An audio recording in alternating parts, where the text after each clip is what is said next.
Y vamos a conversar en la entrevista principal con una persona que bastante conocida, periodista, Ascanio Cavallo, escritor de varios libros y que ha acuñado este concepto de la historia oculta de, porque ya van varios con la historia oculta de. Y este último libro, yo te tengo que decir que me encantó. La historia oculta de la década socialista, que es la década de Ricardo Lagos y Michelle Bachelet. Y primero, gracias por estar aquí con nosotros, Ascanio. ¿Y qué tan fácil o qué tan difícil es en Chile? Y te lo digo, y te voy a explicar por qué te hago esta pregunta. ¿Qué tan fácil o qué tan difícil es revelar los tras bambalinas de las situaciones que efectivamente pasan en cada gobierno? Y te lo digo por lo siguiente, y lo he dicho varias veces acá, y la gente que me ve me dice, porque esto no figura, por ejemplo, no pasa en, te pongo un ejemplo, la ficción televisiva.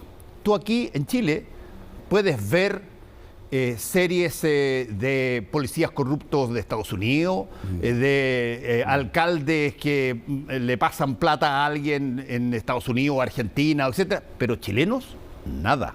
Nosotros no mostramos, ni siquiera en ficción, ese tipo de cosas en la televisión, por ejemplo, o el cine. Sin embargo, en los libros sí está esa vertiente, y por eso te quiero preguntar, antes que nada, ¿qué tan difícil es para el país de repente ver sucesos que apuntan con el dedo a personas y autoridades que fueron desde presidentes a ministros, etcétera? Claro. Bueno, primero, gracias a ti por invitarme, pero tienes un punto que es muy relevante respecto de cómo se hacen estas cosas, digamos. Primero está el problema de que en Chile es muy difícil hablar de la política real en tiempo real, ¿no? Los políticos chilenos, como casi todos los latinos, diría yo, la cultura latina, tienden a esconder los hechos y a revelártelos mucho tiempo después o con suficiente tiempo como para que no les perjudique, digamos. Eso crea un problema que te obliga a no usar fuentes, ¿no? A mí en ese sentido me da envidia, no sé, los textos de Woodward, que te dicen, y el presidente me dijo, claro, ¿no? Anoche. Bueno, eso es imposible en nuestra cultura.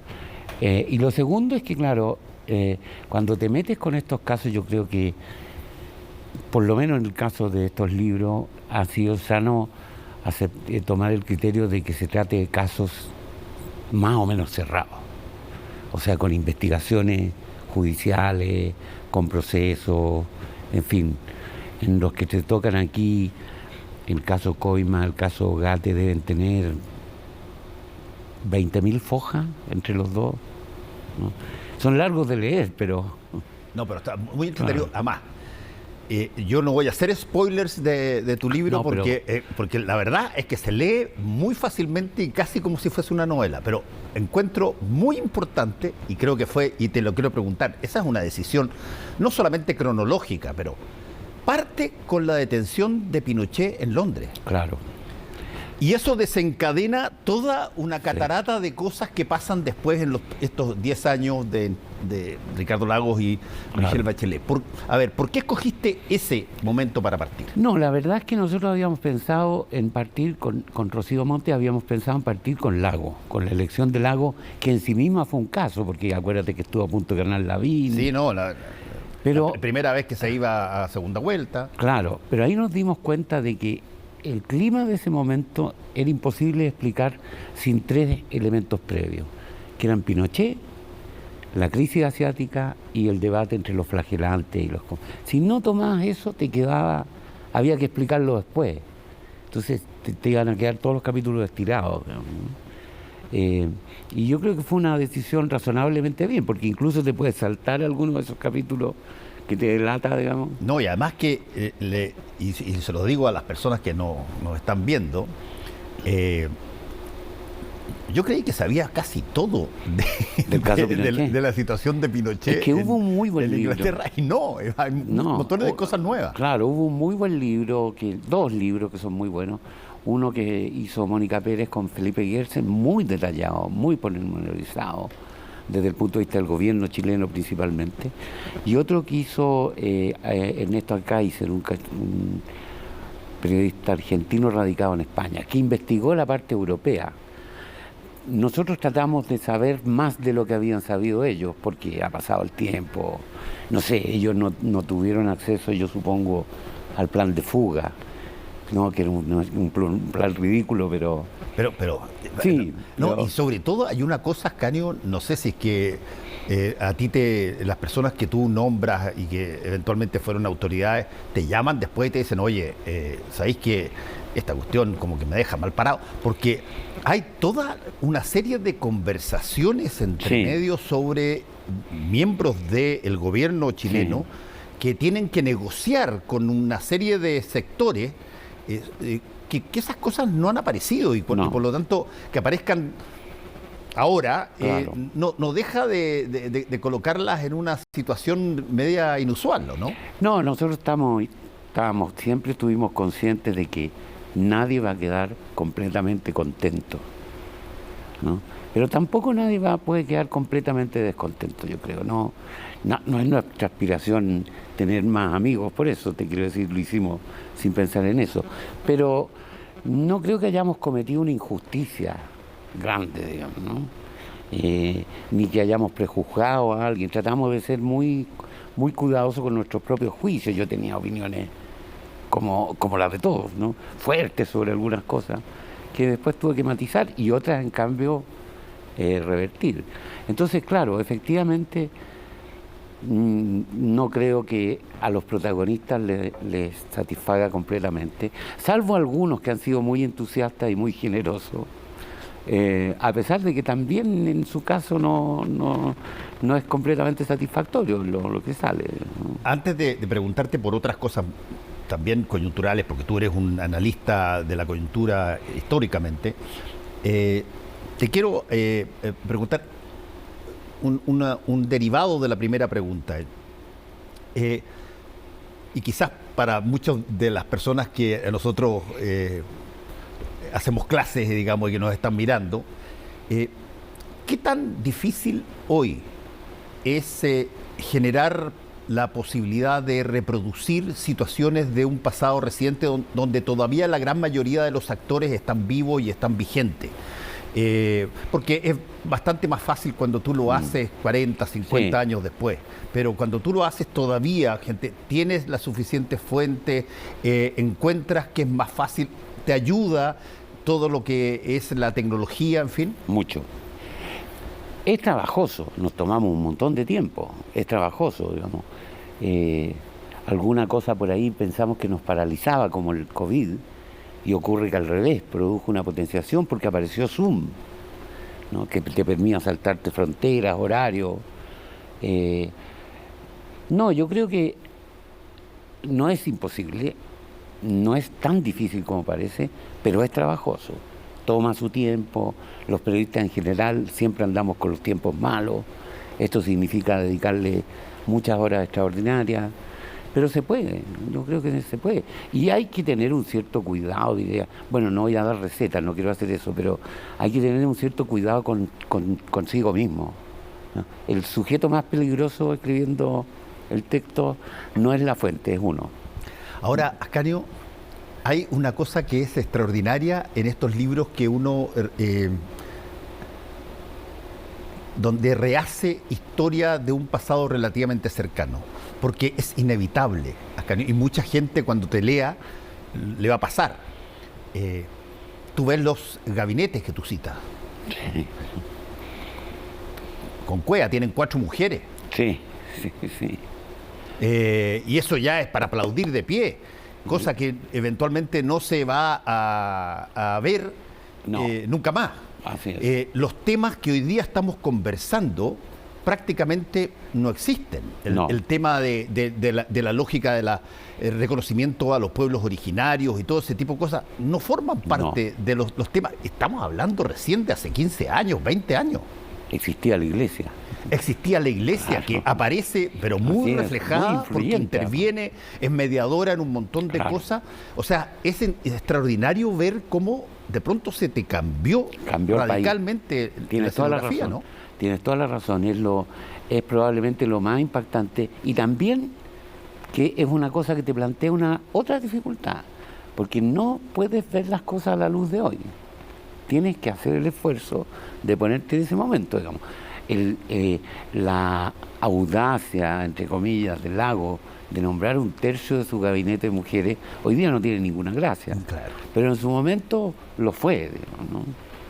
Fue en la mitad del gabinete de Bachelet, que no le resultó mucho, ¿te acuerdas que se le cayó un poco?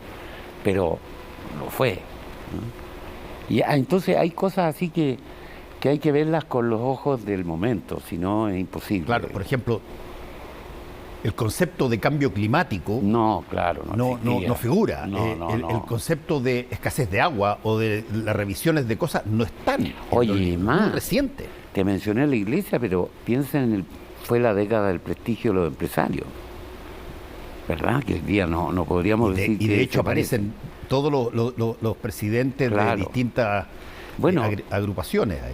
Esos presidentes eran importantes, hoy día no son tantos, digamos, ¿no? No, hay muchas cosas que han cambiado. Ahora, muchas.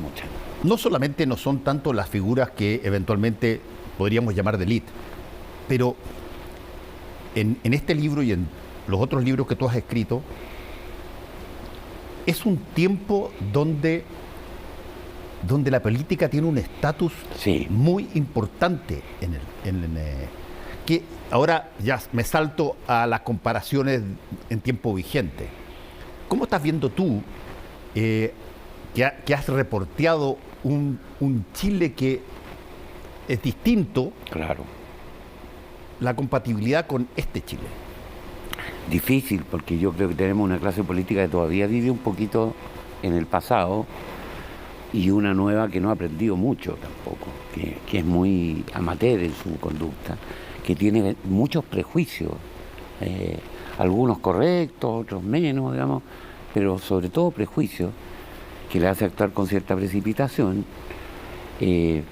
Lo que uno termina por admirar de los gobernantes así de estos del pasado, digamos, es la inmensa capacidad de hacer política que tenían. Bueno, Lagos no hablar, pero también Bachelet aprendió muy rápidamente a eso.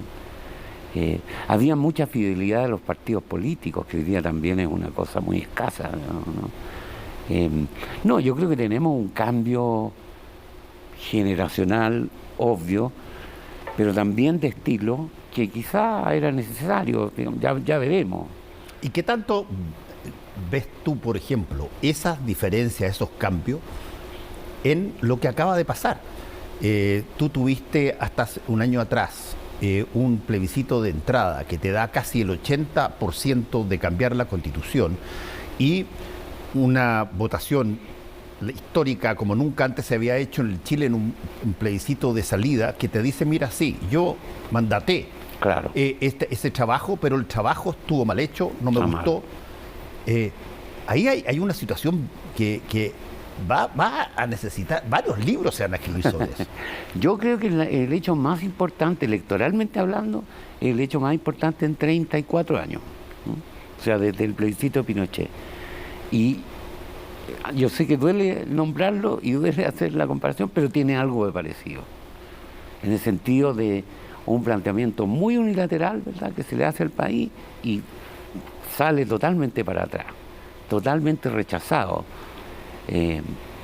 Son otras condiciones, otras características, otras cosas las que estaban en juego, pero por Dios, nadie esperaba el resultado que se dio. Yo por lo menos no lo imaginaba y ninguna encuesta lo hizo, ningún estudio lo hizo, ninguna columna lo anticipó, digamos, ¿no? De manera que es un terremoto político de verdad de una magnitud que yo creo que los actores principales no han terminado de medir. Sí, ahí es más serio de lo que parece. Sí, ahí a riesgo de, de equivocarme, pero yo tengo la impresión que cuando tú tienes un resultado tan apabullador como o apabullante como el 80-20, digamos,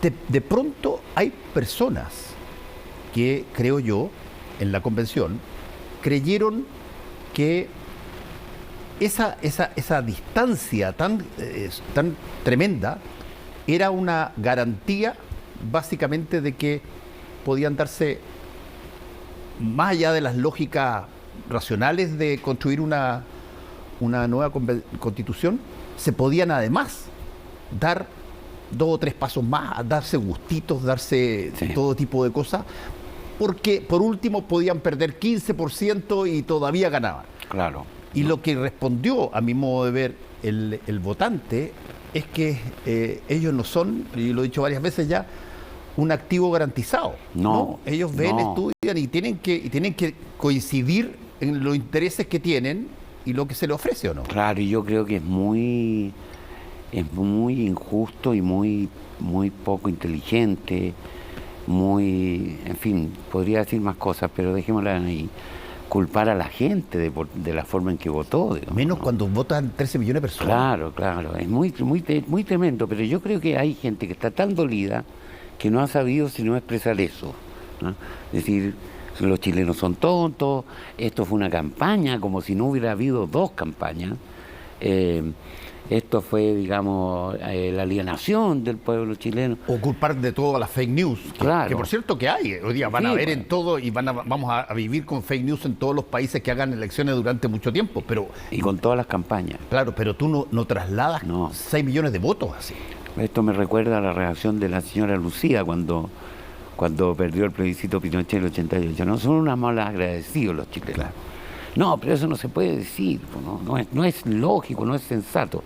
Pero es posible que sea una expresión de dolor temporal, pasajera, y que después esto se vaya asentando. Lo que pasa es que uno siente que el golpe es tan tremendo, ¿verdad?, que piensa que la reacción debería ser un poquito más rápida, tomar nota. Esto fue bravo, no fue como cualquier cosita, no fue un triunfo electoral de un lado, no. Esto es más grave lo que pasa. Ahora, yo lo he dicho también, Ascanio,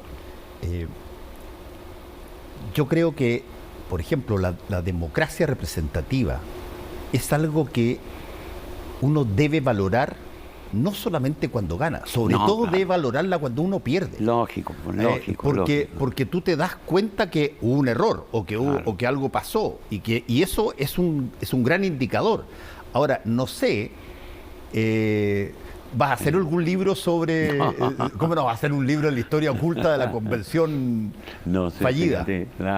Hubo convencionales que estuvieron adentro y que tienen mejor posición para hacerlo. Bueno, pero para eso hay que entrevistarlo. Claro. No, pero tú tienes razón, la democracia efectivamente da sus mejores lecciones cuando se pone brava, no cuando es todo te lo aprueban y tú eres el más simpático del curso. Y ya, fíjate que si ya es una ventaja que te dejen mantenerte en el poder. Si el régimen fuera parlamentario habría caído todo el gabinete, no la ministra del Interior, ¿no? Estaría todo el gabinete afuera y estaría el Parlamento discutiendo qué dirigente de RN asume el primer ministro, digamos, ¿no? Ahora, Ascanio, ya entrando en el análisis político, también le pasó al presidente Piñera anteriormente, que entran todos con un cierto colchoncito de porcentaje bastante alto y a muy rápido andar empiezan a caer. El presidente Boric también entró con una prestancia mucho más importante y, bueno, hoy día vuelve a caer. ¿Qué te dice eso? Está siendo más rápido cada vez. Sí, cada vez más rápido. Si tú comparas Bachelet 2 con Piñera 2, Boric, es cada vez más rápido. No sé, yo creo que hay algo de la dinámica de la vida moderna también, de las comunicaciones, ¿verdad? De que todo está un poquito acelerado. Nuestra vida está más acelerada. Pareciera que tiene que ver con eso porque las fallas de los gobiernos en los primeros meses son parecidas, po. Mira, en la presentación del libro, la actual ministra del Interior, Carolina Toá, que fue una de las dos presentadoras, dijo una cosa muy inteligente. Dijo, los gobiernos llegan con ideales y con programas a la moneda, y en cuanto abren la puerta aparece una muralla. Esa muralla se llama realidad, ¿no? Lo que hay detrás de la puerta no es lo que se soñó mientras se construía el programa. Y empezar a abordar la muralla toma su tiempo. Sí. Toma el tiempo de reacción, de esto no era como yo pensaba. Ahora, hay una cosa que, y eso me acuerdo,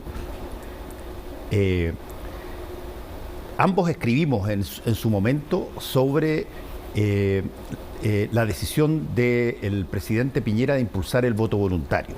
Claro. Yo critiqué el voto voluntario, etcétera, porque además, acompañado de un gobierno de 4 años solamente sin reelección, básicamente hacía que todo fuera inmediatista y nada pudiera funcionar en el largo plazo. Pero yo tengo la impresión, y no sé qué te parece a ti, que la abrumadora asistencia de gente para darle un respaldo potentísimo a este plebiscito va a ser muy difícil que el voto voluntario permanezca. Muy difícil, o sea, muy difícil que lo retiren, dices tú. Muy difícil que no permanezca. Muy difícil que el voto, yo creo que va a reponerse el voto obligatorio. Claro, yo también creo lo mismo. Aun cuando lo más probable es que pase lo que ya pasó, que es que vaya declinando con el tiempo la participación, porque a la medida que el país está más normal, también la atención es menos, es que aquí se jugaba mucho, ¿no? Y la gente percibió eso. Está la amenaza de la multa, pero todos sabemos que esa amenaza es más o menos nomás. No, yo creo que hubo una lectura que nunca hicieron los políticos que promovieron esto y los cientistas sociales, que fueron muy protagónicos en esto.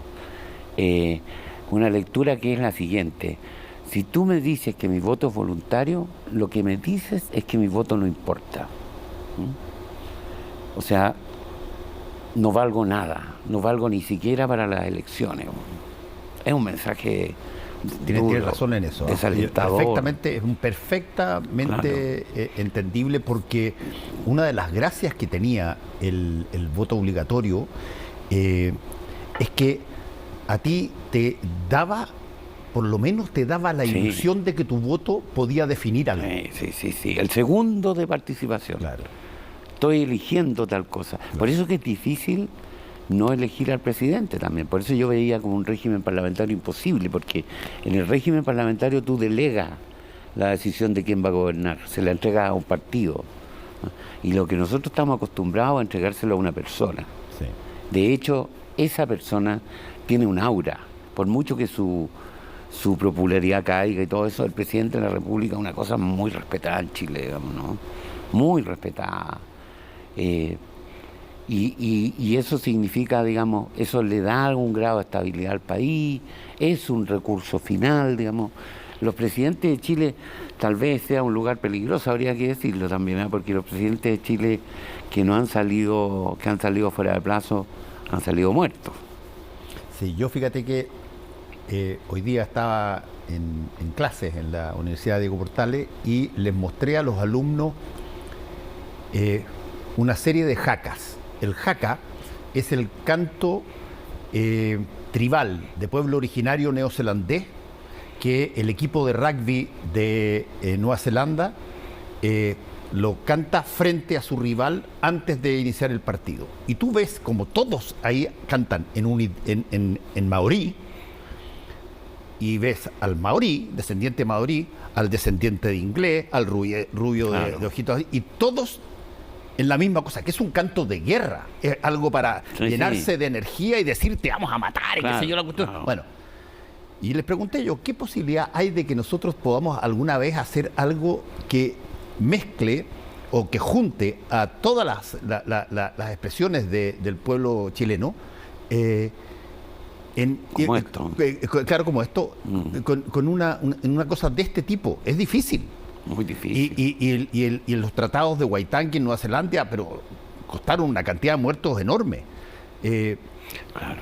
Entonces, la pregunta mía es, ¿qué tanto crees tú que todos los conceptos de plurinacionalidad, por ejemplo, fueron más determinantes en el rechazo que otro tipo de cosas que tenían que ver con situaciones económicas? Descubrimos nosotros que, está bien, es rico aprender historia araucana en el colegio, pero no tanto, ni tan cerca. Bueno, el presidente Lagos cree eso, ¿no? Cree que fue uno de los factores centrales. Yo no estoy seguro, pero sí estoy seguro de que en algunas regiones lo fue. Las regiones que están sufriendo las actuaciones en nombre de determinados pueblos originarios, como el caso de los mapuches, ¿verdad? Sí. Como que esta elección hace dudar de cuán legítimos son esos movimientos, cuán representativos son, ¿verdad? Las declaraciones del alcalde Colchane, muy interesantes, donde explica que la lógica aymara no tiene nada que ver con lo que proponía la convención. En fin, yo creo que en determinadas regiones del país, en determinadas subculturas, sí fue muy importante, pero me da la impresión de que para el conjunto del país había otros temas, digamos, ¿no? Pero ¿cuáles temas sientes tú que fueron particularmente nocivos para la posibilidad de aprobar una constitución? Yo creo que eran muy nocivas todas las confusiones que se dieron respecto de la propiedad privada, ¿no? De la propiedad de los fondos previsionales, de las casas, todo eso era confuso, no digo que fuera necesariamente amenazante, pero era confuso. A la gente en Chile, sobre todo a la gente pobre, le cuestan mucho las cosas, como para entregarlas rápidamente. Yo creo que fue muy negativa esta especie de magnificación, de glorificación del Estado. Si el Estado a las personas pobres las trata mal, el Estado es muy hostil con los pobres, ¿no? Tú lo pasas mal en un consultorio todavía, a pesar de que han mejorado mucho, todavía lo pasas mal en un consultorio. La experiencia del pobre con el Estado no es la experiencia del rico. No, eso está claro. Ni del joven universitario, ¿no? Y desde ese punto de vista tú dices, a ver, aquí hay cosas que comunicacionalmente nos hicieron. Por ejemplo, tú podrías perfectamente haber explicado qué significaban determinadas novedades, porque al ser novedades siempre provocan incertidumbre, y por lo tanto tú podrías haber hecho un adendum con explicamos los cambios que introducimos, sí, por ejemplo. Pero aparte de explicar, no te da explicación. Sí, ¿no te da la sensación, Ascanio, que se hizo una constitución, que esa es mi mayor, si tú quieres, crítica, se hizo una constitución con toda la lógica en medio del siglo XXI, pero una vez que se construye, se la pasa a la gente y dice, bueno, ahora léanla? Claro. Es decir, exactamente como lo hubieses hecho con una constitución de hace 50 años. Claro. Bueno, no hay mucha guía para entender. No hay guía, no. No hay guía, y además, según le escuché decir en este mismo canal, creo, al profesor Atria, es una constitución escrita desde el resentimiento. ¿Qué vas a hacer con eso? Crear más resentimiento al otro lado. Si eso es verdad, si ahí se expresaron los resentimientos de muchos grupos necesariamente minoritarios, porque los grupos, ¿verdad?, no son otra cosa. Bueno, se encontraron con una nación que no quería verse reflejada en el resentimiento. Es razonable, ¿no? Ahora, Ascanio, yendo a lo que viene, ¿cómo ves tú, por ejemplo, las posibilidades que hoy día se hablan de generar un proceso que eventualmente dé una posibilidad de nueva constitución? ¿Se mantienen, a tu juicio, las voluntades que han expresado los distintos partidos y coaliciones? Yo creo que sí, yo creo que, digamos, bueno, es una creencia con buena intención, digamos, ¿no? Creo que los sectores que se comprometieron en su palabra van a cumplirla, digamos, aunque eso no siempre ha ocurrido, pero démosle ese beneficio. Lo que puede ocurrir es que nos empecemos a entrampar en una situación de coyuntura que es muy mala, ¿no? Hoy día yo diría que habría que declarar estado de emergencia después de la cifra de inflación, ¿no? Estado de emergencia económica, porque la verdad es que eso va a tener un impacto sobre la UEF, sobre... La más alta en 33 años, ¿no? Salvaje, digamos, ¿no? Para un país que además de todo no está acostumbrado, porque esto en Argentina es una broma, digamos, Claro. esta cifra, ¿no? Pero no estamos acostumbrados, entonces el golpe es muy brutal.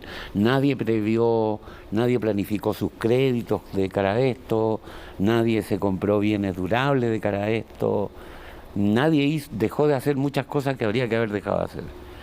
Entonces este impacto va a ser muy fuerte el próximo año y no sé si... no estoy seguro de cómo eso se junta con un proceso político de más confrontación, digamos, ¿no? Ahora, es interesante si que uno lo mira analíticamente, digamos, la cantidad de cosas que están pasando por primera vez simultáneamente. ¿Ah? O sea, tú tienes un plebiscito de entrada para una nueva constitución, que no se había hecho nunca de esa manera. Tienes un plebiscito de salida para la misma constitución, tienes el gobierno más joven de la historia reciente de los últimos 100 años, tienes un planeta que está pasando por situaciones que eventualmente pueden, si es que no se abordan bien, generar cataclismos mucho mayores en términos no solamente de guerra, sino que también de la naturaleza. Hay un montón de cosas que están... Tienes una guerra en Europa. Claro, una guerra en Europa, un montón de cosas que están pasando en forma muy inédita y para lo cual probablemente las herramientas clásicas de los gobiernos y de los países son más lentas. Son más lentas, los procesos son más lentos, pero da la impresión, a mí por lo menos me da la impresión de que eso hace como necesario lo contrario, digamos. Gente con una racionalidad más detenida, que sea anticíclica, por así decir, digamos, ¿no? Que sea capaz de ver los movimientos de fondo y no como nosotros que vemos solo lo que nos pasa por delante de la nariz. Eso es importantísimo. Claro. Porque, a ver, yo siempre cito esa famosa frase, no lo vimos venir. Claro. Lo que, hasta cierto punto de vista, para el 80%, si se quiere, de las distintas actividades, es una frase perfectamente normal, aceptable. Claro. Pero para los gobiernos no puede ser aceptable. No puede ser. Porque tú tienes toda una maquinaria que justamente lo que hace es prospectar para adelante, ver lo que pasa, entender lo que está sucediendo y por lo tanto poder o la actuar. tienes haciendo otra cosa, pues. Y tú, en ese sentido, tú que has mirado mucho el Estado en tu análisis político, ¿cómo estás viendo esta manera de enfrentar el futuro inmediato, digamos? No, yo veo que esa es la carencia central de este momento, fíjate. Mira, qué bueno que me tocaste el punto, porque si hay algo que le falta al gobierno, igual que a la oposición, igual, es esta capacidad, la capacidad de mirada estratégica, de ver como los ajedrecistas, no la siguiente jugada, las tres que vienen, ¿no? Esa cosa que era tan clara en Lago, pero también en Frey, sin duda, digamos, ¿no? En Bachelet, que lo fue desarrollando cada vez más, y en muchísimos de los ministros, parlamentarios, dirigentes políticos por lo menos de esa década, para limitarnos al libro, es la tremenda inteligencia anticipatoria que tenía. Algunas cosas no las vieron. Sí. No, es imposible que las vieran todas, pero las grandes tendencias, qué había detrás, qué venía, cuál era trampa y cuál no, digamos, ¿no? Qué había detrás de la propuesta, no sé, de Longueira, de llegar a un pacto por la corrupción. Bueno, todo eso yo no lo veo en nada en las dirigencias actuales. Y no te estoy hablando ni de más jóvenes ni de más viejos.